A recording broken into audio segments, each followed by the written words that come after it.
Welcome to Lynn Cullen Live, talk radio without the static. Email your questions and comments to lynn@pghcitypaper.com. And now your host, Lynn Cullen. Oh, hello there. Nice to be with you. We begin with our usual apologies for yesterday's delayed program. I'm sorry for those of you who gave up on us. We eventually got things up and running. There's been some changeover here technically, and anyone who's been a regular, who's indefatigably sort of continued on with my program, knows that we've suffered a lot of technical issues from no matter where we happen to be. But suffice to say, we are constantly working to remedy this, and so far so good. I think we should be able to take phone calls today. Phone number 412-200-5686. I don't know it. I never called it. There you go. And I had on public radio on my way in, continuing my effort to stay away from cable news. And I found out, it's a strange way to find out, that your next door neighbor is probably going to be moving. I was afraid of this because I really like these people. And they only moved in a few years ago, if that. And you know how when you nervously await new neighbors, which frankly I've been doing now for the last few years, there seems to be, the Grim Reaper seems to be hanging out on my street, and he's taken down my neighbors left, right, and center. I'm now, I think, one of the few old-timers left standing. And, new people move in, and you're always like, oh, God, I hope they're not noisy. Oh, God, I hope they're not. I hope they're nice. I hope they're nice. And I've been very lucky, extremely lucky. And these nice people next door came from Ann Arbor, Michigan. And I had heard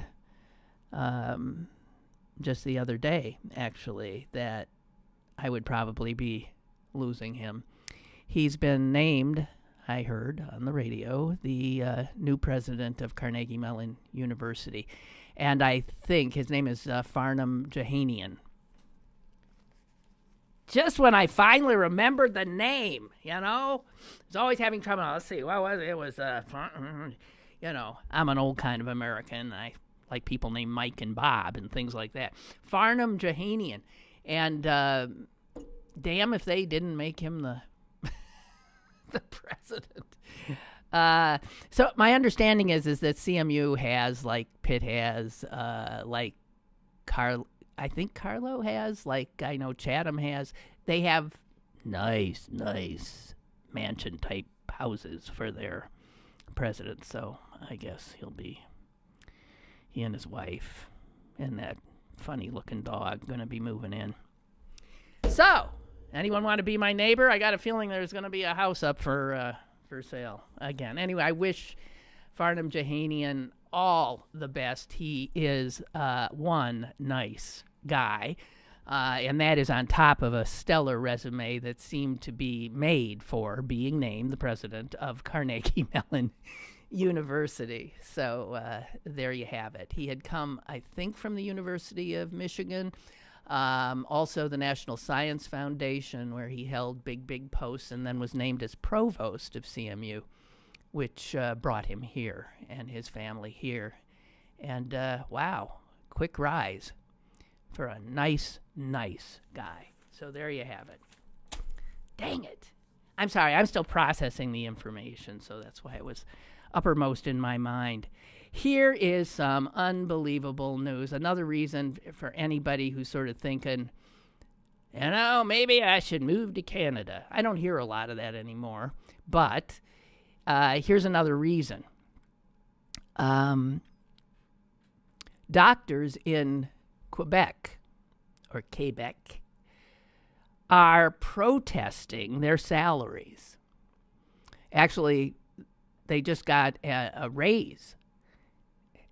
And I know this is almost impossible for Americans to process, but they are protesting the increase in their salaries.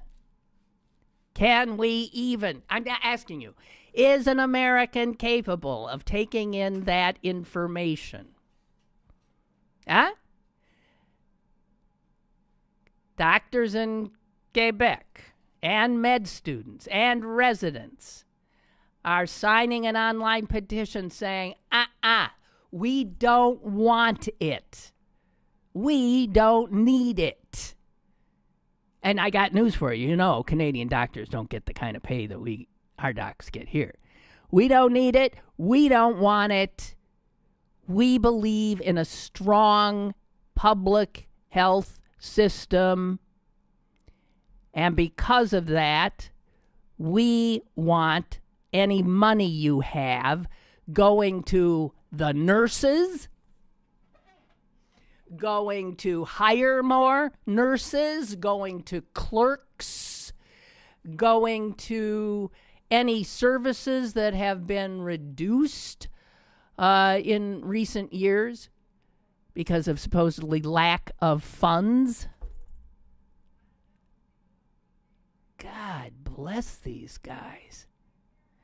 And then, I mean, they make a ton of money. A specialist doctor in Quebec makes on average, what is it, 400 for a specialist. So this would not be a GP, $403,000 annually. Okay, that's in Quebec.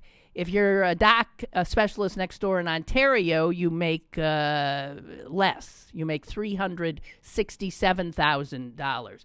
But the guys in Quebec are saying, hey, you know what? We can scrape by on 403. Please put this money where it makes more sense if you want a good health care system. I mean, it's just beyond belief. Doctors in Quebec are protesting their pay raises, saying they already make too much money.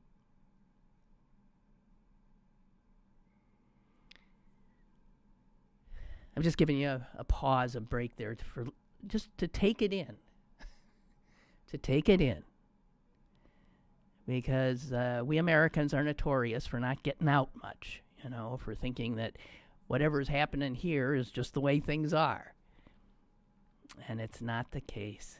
Man. Wow.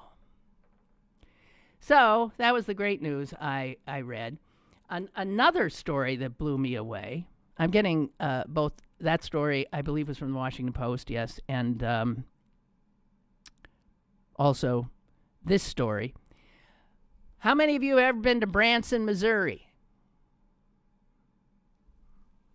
I know. I'm just asking you to raise your hands because I have never been there, and the odds are I never will. It just ain't my kind of entertainment. I love Dolly Parton, but Branson seems like it wouldn't be a good fit for me. But I don't know. It's a little town in the Ozarks, and the population there, the residents, only number about 11,000 people. And every spring, summer, fall, they get, busloads of people coming in to take in their dinner theaters, their music concerts. They have a museum of dinosaur replicas. They got a lot of stuff that people enjoy. So tourism is their biggest industry. Here's the problem. You had to know there was going to be a problem.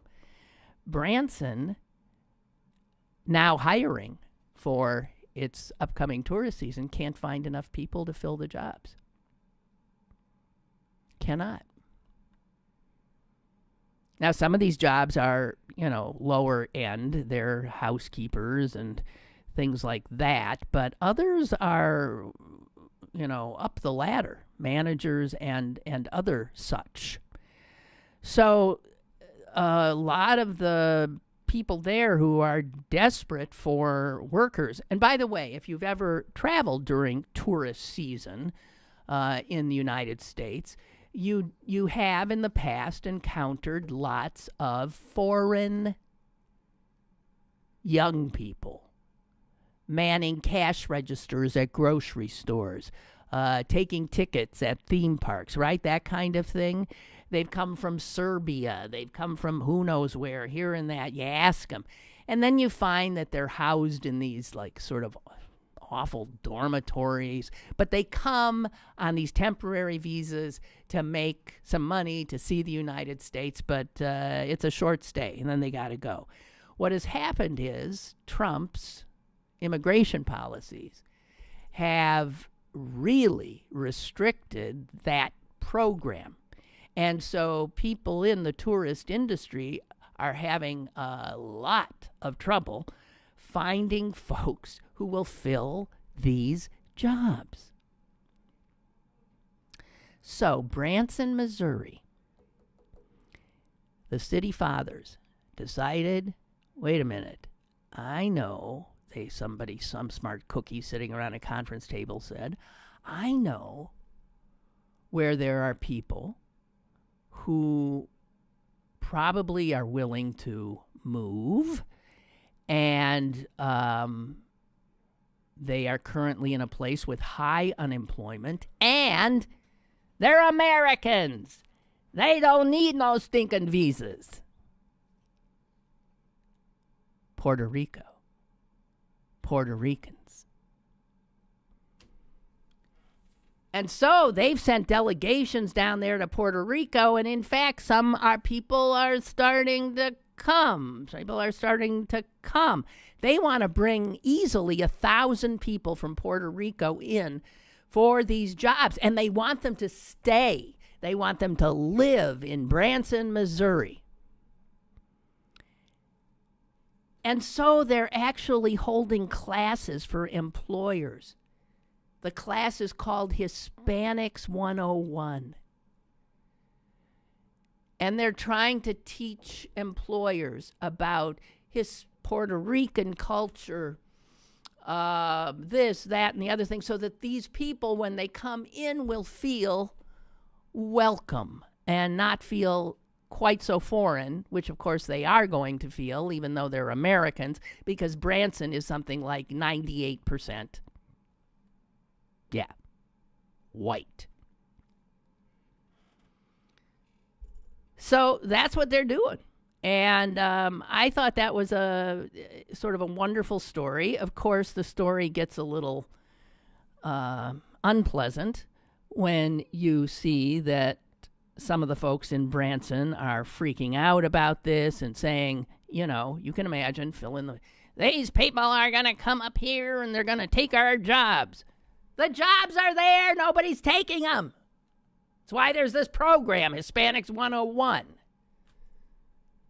These people are coming here, and they're going to rape, murder, and pillage. I wonder where they got that idea.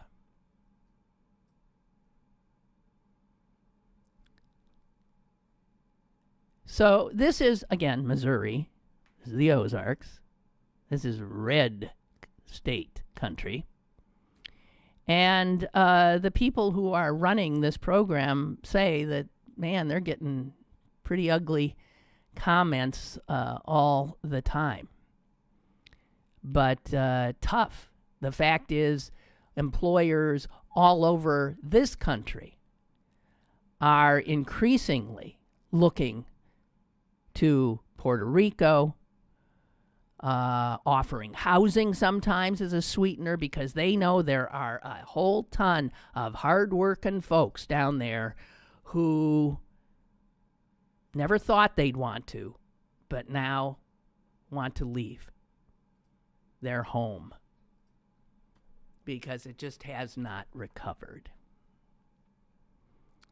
So that's something that's happening, and I thought that was a sort of wonderful story. One of the Chamber of Commerce officials in Branson said that one of the first signs of resistance to the program was a resident of Branson saying, "I read a story in the local newspaper last May about two guys from Puerto Rico getting into a bar fight here. Did you bring those guys in here? We don't want their kind of violence." Fill in the blanks, fill in the blanks, fill in the blanks. And the woman he was screaming at said, yeah, just one question. What if the two guys in the bar fight had come from Minnesota? Would you be screaming at me? Would you be saying, we don't want no Minnesotans coming here? So there you have it. But, you know, the whispering continues. They're going to drive wages down. They're going to this and this and this. But the reality is the mayor of Branson, Karen Bess, said, believe me, these guys are vital if Branson wants to not only succeed, but maybe move up to the next level. So just shows, you know, that was a little Americana slipped into the little Canadian thing that I began with. What a wild, huh?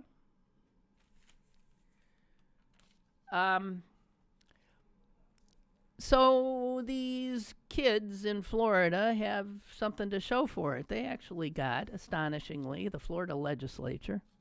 It is yet to be signed by the governor, but I suspect it will be. They got the Florida legislature to pass laws that restrict access to guns. All right, I'm going to pause and let you take that in. No, it didn't have everything that, let's say, progressives would have wanted in that bill, but man, it had some really good stuff. The Florida legislature passed a measure that would increase the minimum age to buy any types of gun, with some exceptions, from 18 to 21. The Florida legislature has passed a measure, both houses, requiring a 3-day waiting period before a buyer can receive a firearm. Not the instantaneous thing we got going almost everywhere else in the country. They've banned the sale of bump stocks. Who even knew what a bump stock was until the carnage in Las Vegas? It creates, this new bill, a process for courts to temporarily prevent people who are deemed to be at risk of doing something horrible from having firearms. It does some other things that I don't agree with. But this is really, all in all, progress. Ain't it? And just knowing that Wayne LaPierre and that awful woman, what's her name? Heather Loesch or what's her name? Heather Heidi, some god-awful. Just knowing that they are going nuts. They're pulling their hair out. They are freaking out. They had mobilized all their NRA members to call these legislators.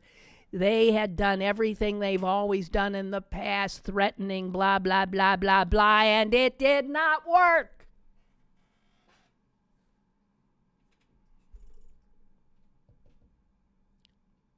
That's something amazing. That's moving things forward. And a lot of this stuff happened while I was on hiatus.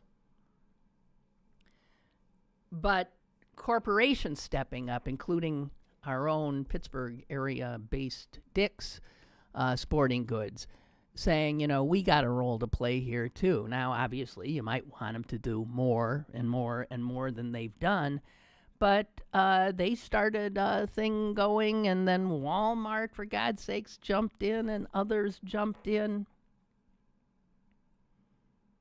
And then, on the corporate side, places like retail chains that are also co-ops, customer co-ops, like the Outdoor Outfitter, I think, REI, they have jumped in and even pushed the envelope because they have decided, wait a minute, are you aware that these gun manufacturers, because guns weren't, as soon as Trump got elected, gun sales went down. Gun sales only go up when Democrats are elected. They go. Obama was the greatest gift to the gun manufacturers ever. Win by Hillary Clinton would have probably been even greater. Because, as you know, folks are told, they'll take your guns away. They never do. They never have said they would. And in fact, the last time I heard a president say he wanted to take the guns away, I believe it was a Republican currently sitting in the Oval Office, which he, of course, backtracked on immediately, but that's then what this president does. But the folks at REI said, we got to take a look at what other businesses these gun manufacturers have bought up in recent years, because their gun sales have been lagging. So they've been moving out into other, what's called, I guess, outdoor products and accessories. So if the hunters aren't buying as many guns and rifles, then maybe you can sell them clothing and other accoutrements. So it turns out that, wow, like Smith & Wesson, first of all, doesn't even call itself Smith & Wesson anymore. It calls itself American Outdoor Brands. Did you know that? And American Outdoor Brands, formerly known as Smith & Wesson, saw their revenue from firearms fall 40% just in the last quarter.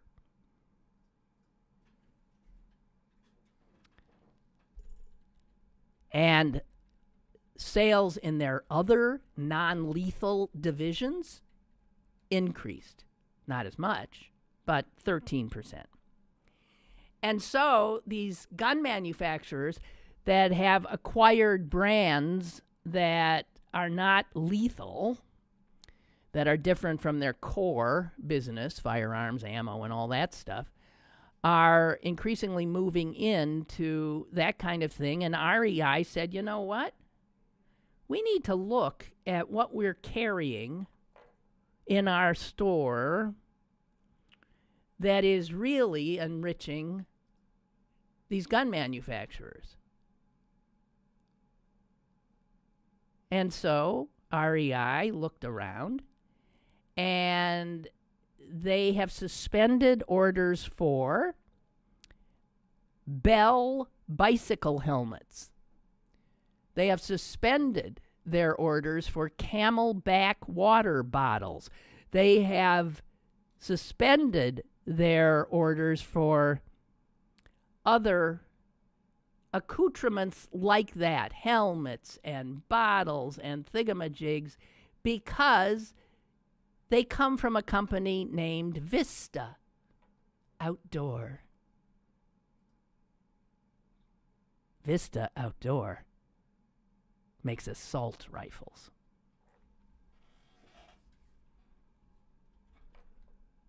So that signals an interesting escalation on businesses' position in this new gun debate that we have going. So I just want to put that down as another positive, okay?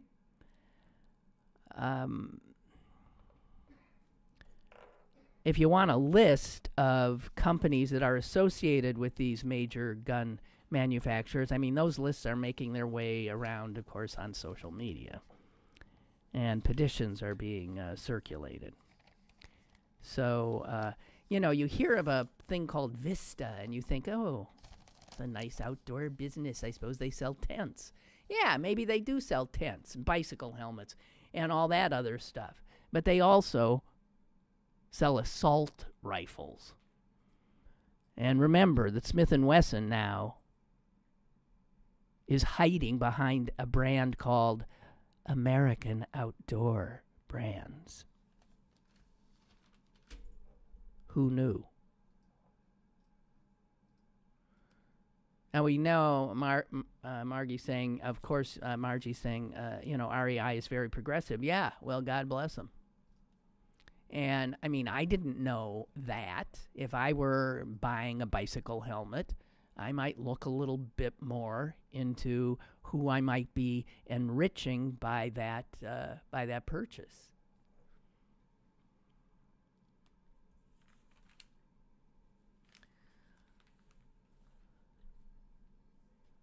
There was something I had... Anybody want to talk to me, by the way? Just saying. You couldn't call yesterday, and you couldn't call the day before. I haven't heard anybody's voice since Monday. I feel very lonesome, kind of.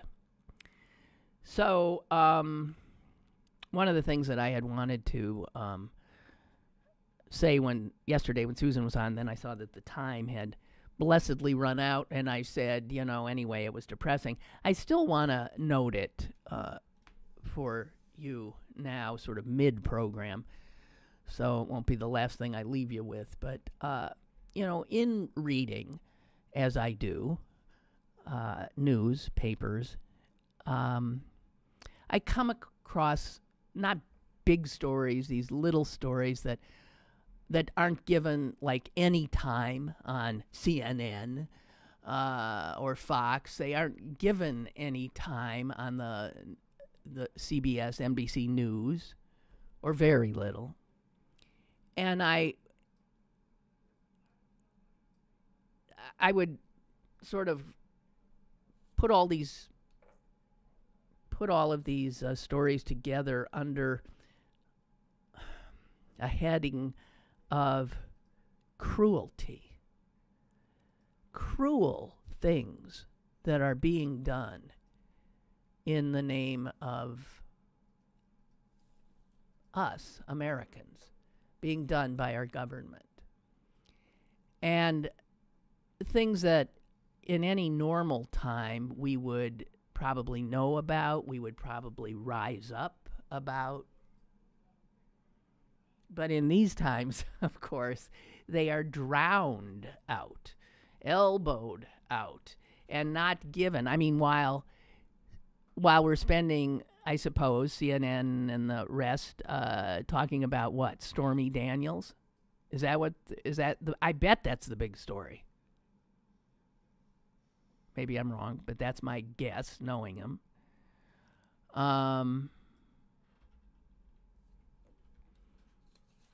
And might I say, another big story, the Mueller investigation. I'm on top of it. And man, talk about progress. There's incredible progress being made there. Incredible progress, clearly.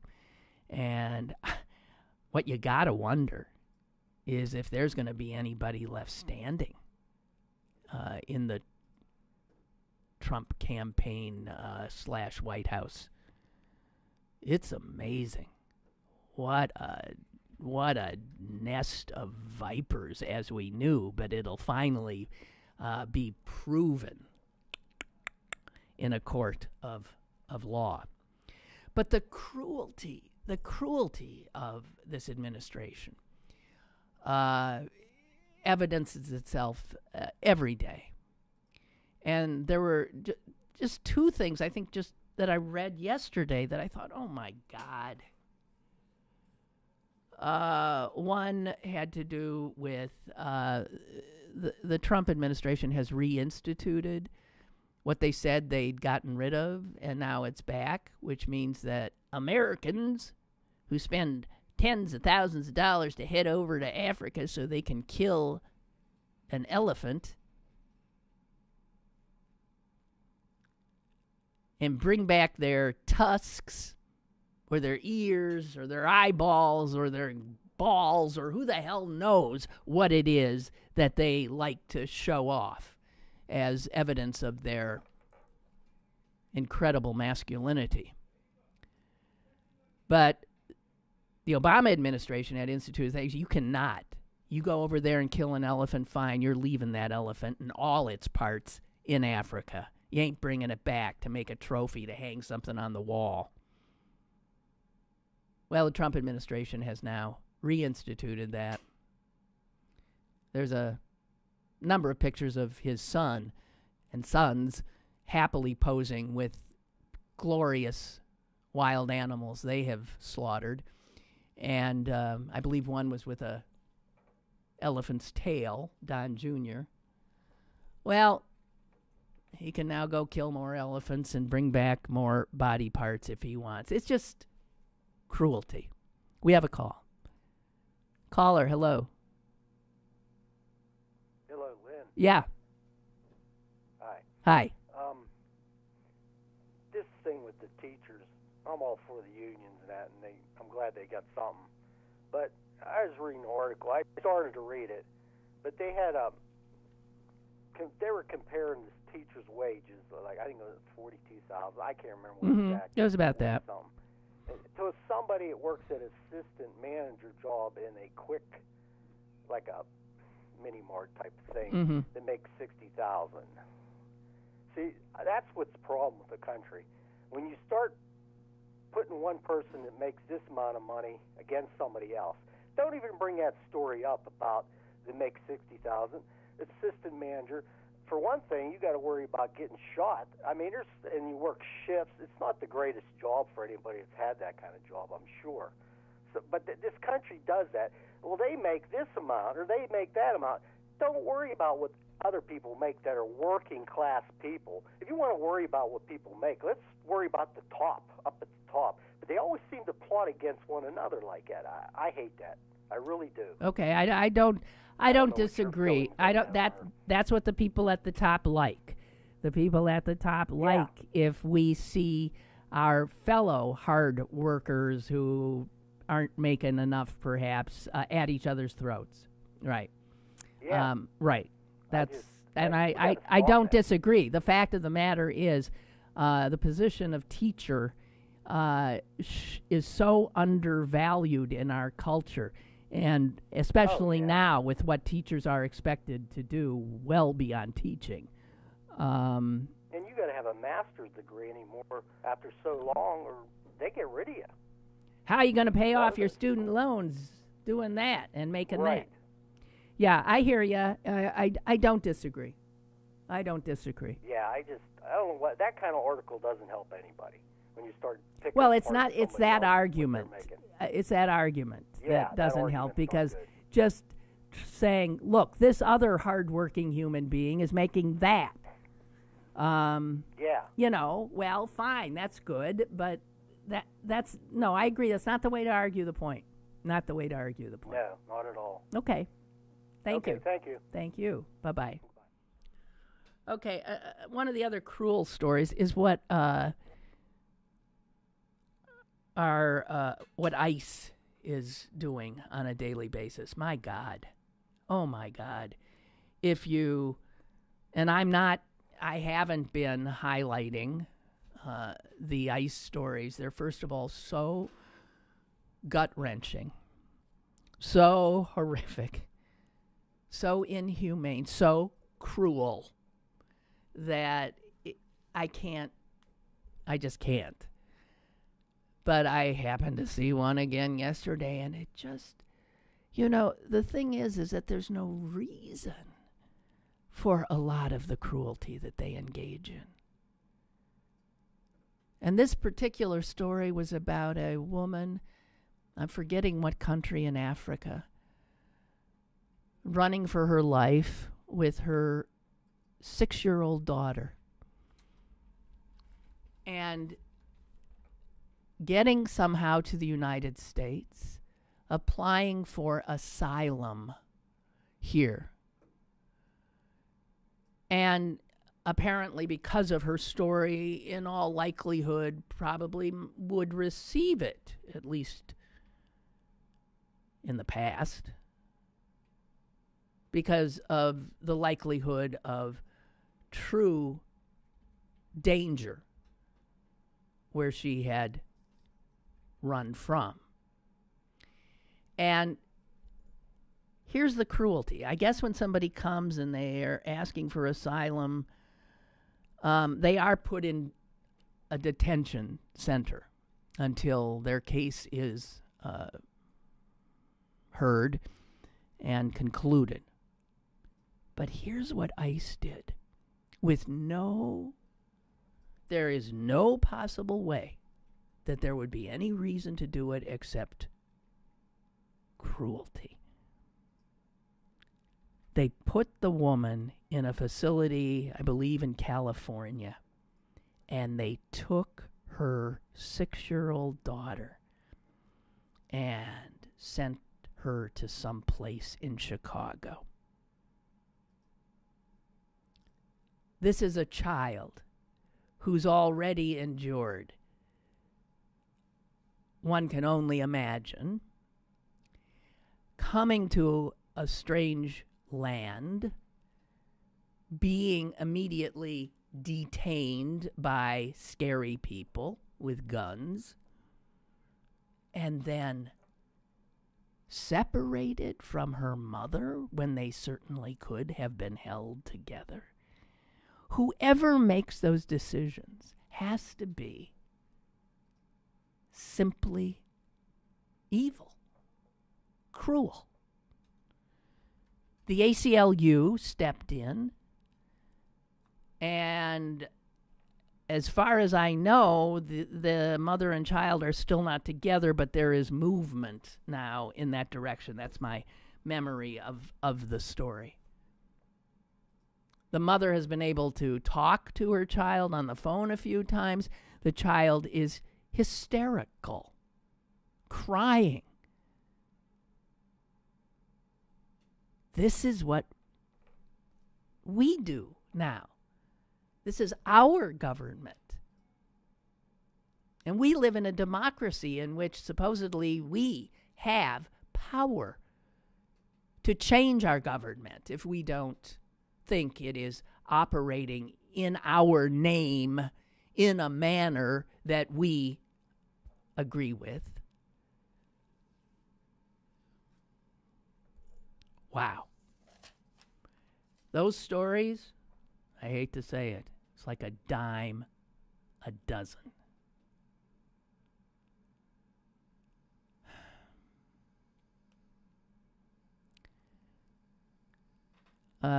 Ed says, do you know about Marion Hammer in Florida? No. She is purported to be the main reason gun laws are so lax and non-existent in Florida and around the country as a whole. And well, thanks for sending me the profile. I will read it when I'm able to. I know that's not a name or a woman I know of. Sounds like she belongs in the evil category too, huh? Ed says, in Florida's gun lobby continues to instill fear in lawmakers. It is led by Marion Hammer. Oh. Well, she just had a big loss there, though, didn't she? Those scare tactics and threatening, we'll get you in the primary. We'll spend money. We'll give tons of money to your opponent. It didn't work this time. in large part. In large part. Because Florida Republicans did something that you would not have thought possible. They did something that your representatives in Harrisburg not only haven't done, I'm not aware that they're even contemplating it. I guess we have to have some children sacrificed in Pennsylvania for Pennsylvanian legislators to get the same, impetus to shake off the NRA as these Florida legislators? Marion Hammer, she's 78 years old, packs a pistol in her purse and seeks political vengeance on legislators who disappoint her. And, well, thanks, Ed, for the New Yorker article. I will ingest it when I have the time. Thank you. Dave says, since you are currently talking about newspapers, I was wondering if you know if Rob Rogers' political cartoons are picked up by other papers throughout the country. Oh, yeah. Rob's stuff is disseminated all over the place. You can see him regularly in the magazine that I tout as if you want to take a break from news and just read one thing once a week. It's a magazine called The Week, and they do a compilation of editorial cartoons from the week every week, and Rob is often represented in there. His stuff has been in the New York Times, in Life, in Newsweek, and all those old magazines. He was constantly reprinted. But they are, yes, he is picked up, of course. And you'll be happy to know, Dave, they are seen by others. The Post-Gazette editorial page, which I now barely can bear to look at, now that it is being run by the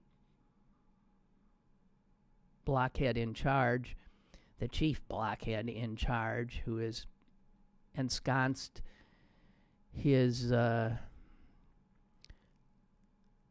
pal in Toledo to be in charge of the editorials here in Pittsburgh, like this guy in Toledo.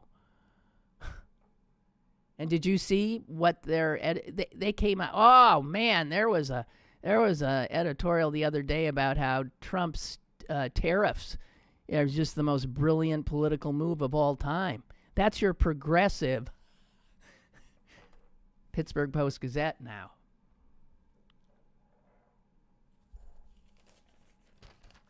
It's becoming quickly as noxious as the Wall Street Journal's editorial page.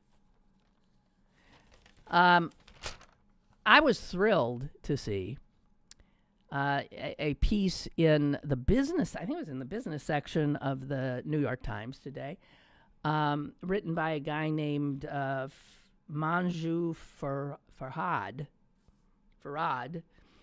And it turns out Manju and I, unbeknownst to each other, had done the same thing in the last month. Actually, he's been doing it for 2 months. He started, I think, in January. He pretty much disconnected from social media. And he has written a piece now. And he's a happy guy. And he feels like a more informed guy.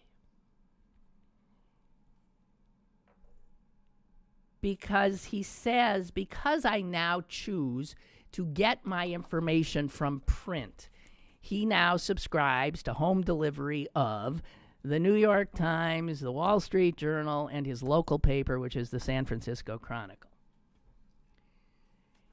And that's what I do, as you know.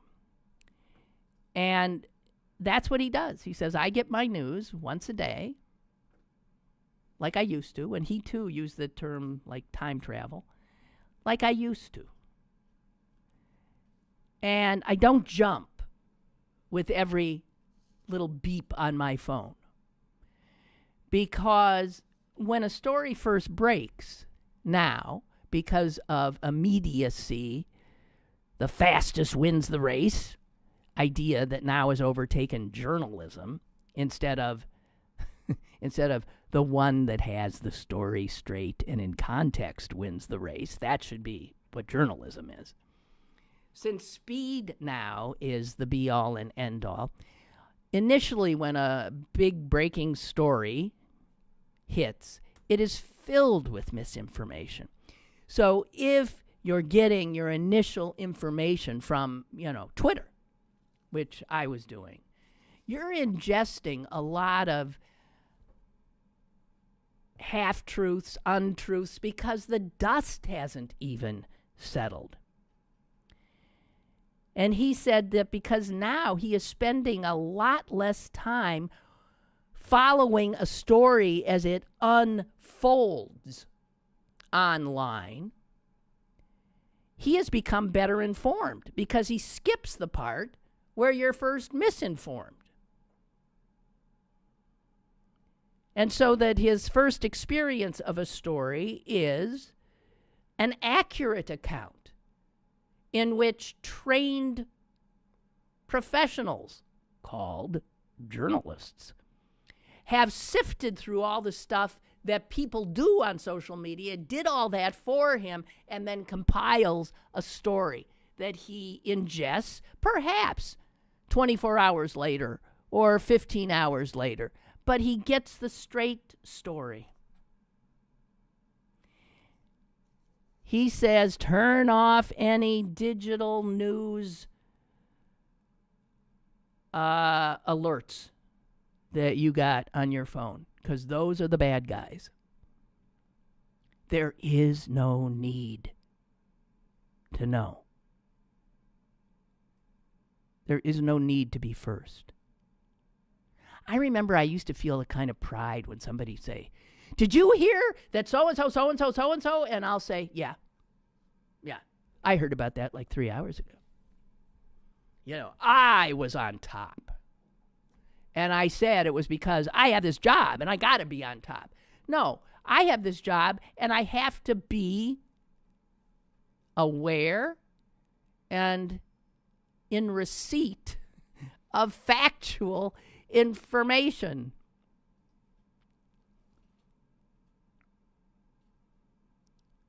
And he says, so now,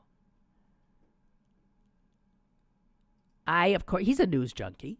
For God's sakes, he works for a newspaper. I'm a news junkie. He says, of course, I still want to be informed. I always have. But I am now looking at formats that prize depth and accuracy over speed. And then he points out the psychological benefits as well. He says, I'm not just less anxious and less addicted. I am actually more widely informed, although granted with some blind spots. Because it is true on Twitter, you get this, that, and the other thing, but what you get is not just news. You get news immediately with a spin. You get news immediately with an agenda, with a comment from whoever is putting it out there. And when you simply go back to the way things used to be, you take in solid information and think about it and arrive at your own conclusions. And see, you don't do that if you're watching CNN religiously or MSNBC. You're getting the cacophony of all of those experts. And generally you hang on to the one expert's utterances that most dovetail with your own, right? And this guy says it's amazing how much more free time I have.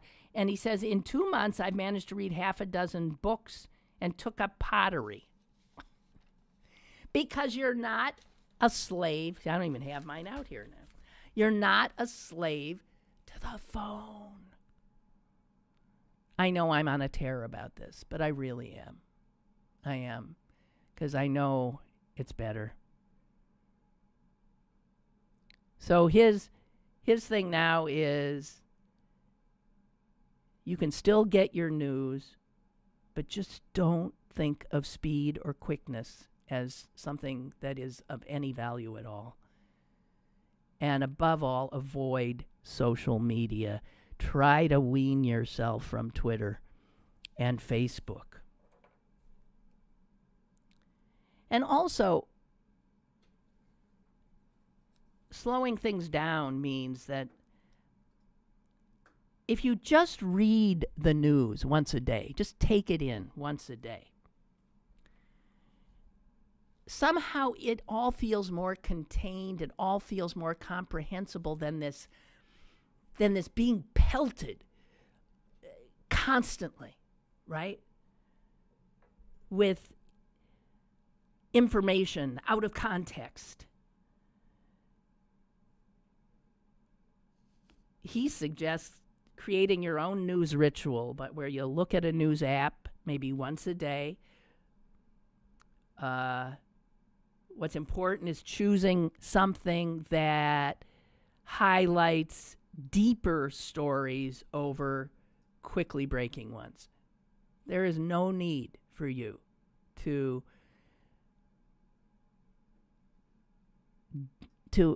create the stress that absolutely induces.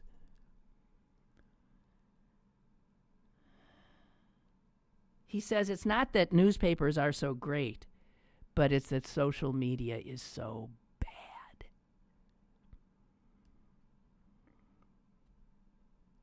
Because social media rewards speed. And when we fall into that, we become riper for taking in misinformation, stuff spewed by bots, propagandists, fake news. When you go back to the way things used to be, you can go to what you know are reliable sources, right? So, just want to say, I was heartened to see that I'm not alone. I think a lot of people independently are beginning to do that. I think we are seeing people who have been addicted to this stuff starting to say, I realize I have a problem here, and trying to break away. And I wouldn't sit around waiting for Facebook or Twitter to correct the problem that they have created. I would look to yourself. And I just do want to say that on the other end, there's a feeling of more control and more thoughtfulness and more just the fact that it slows things down is just wonderful.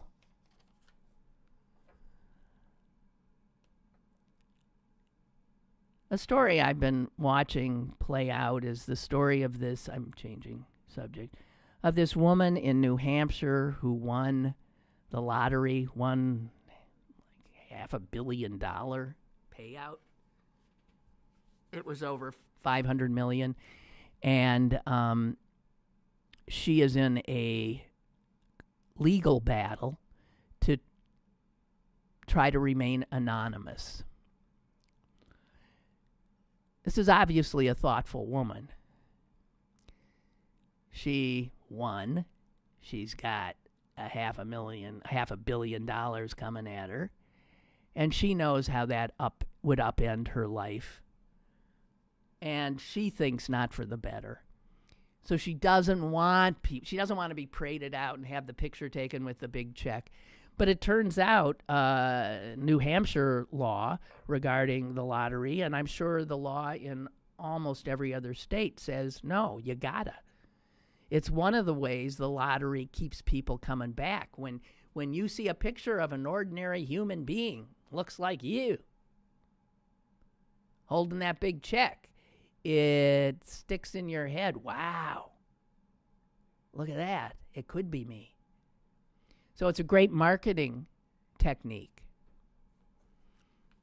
And I so feel for this woman. I hope she wins. I know that I think the deck is stacked against her, but I hope she wins. Apparently, she has still remained anonymous, although she has gotten a check for she took a lump sum payment of $352 million. And after she paid the taxes, it comes down to about $264 million, which is now meaning she's got $250 million. Aw, how quickly that went away. And she has already given $250 million of the money she just got to some nonprofits, one that deals with hunger, one that is aimed at young girls. And she says she plans to give away at least $50 million in the future, and that she is somebody who is already very involved in her community. She just doesn't want to be the person that is then pointed at, that is on the receiving end of everybody wanting a slice, especially knowing now that she is by nature a generous person. I hope she's able. She has remained anonymous, and as I said, it's up now to a judge about whether she will be allowed to be. The things the judge has to weigh is this woman's privacy versus the state's rules.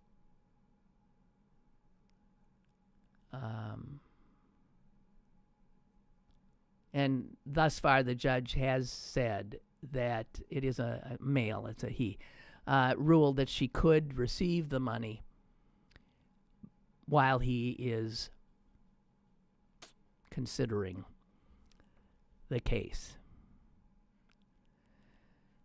And, the state says if you want people to trust in the lottery, it's got to be transparent. It's got to be open. We've got to be able to show, here's the person who's getting that big hunk of money. It could be you next time. And I understand their point as well. So, just let me tell you, if you ever do win, if you ever are holding on to one of these winning tickets, it won't be me, because as I've said, I have never bought a lottery ticket in my life, and I never will. But if you do end up a winner and you don't want anyone to know, then hold off signing it in your name, immediately see a lawyer, immediately set up a foundation in your name foundation, which will be the entity which signs your ticket. Once it's a foundation, it can be anonymous, I believe. I don't know if that's true in every state, but not a foundation. Why am I saying foundation? A trust.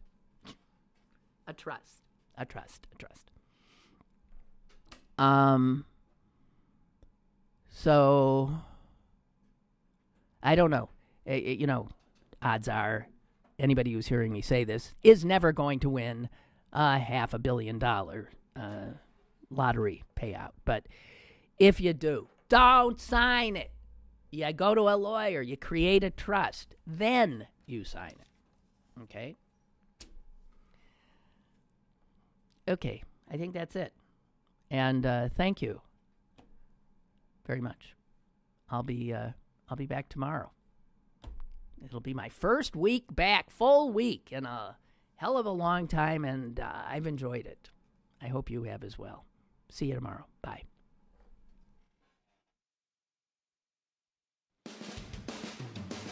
Lynn Cullen Live, Monday through Friday from 10 a.m. to 11 a.m. and archived at pghcitypaper.com.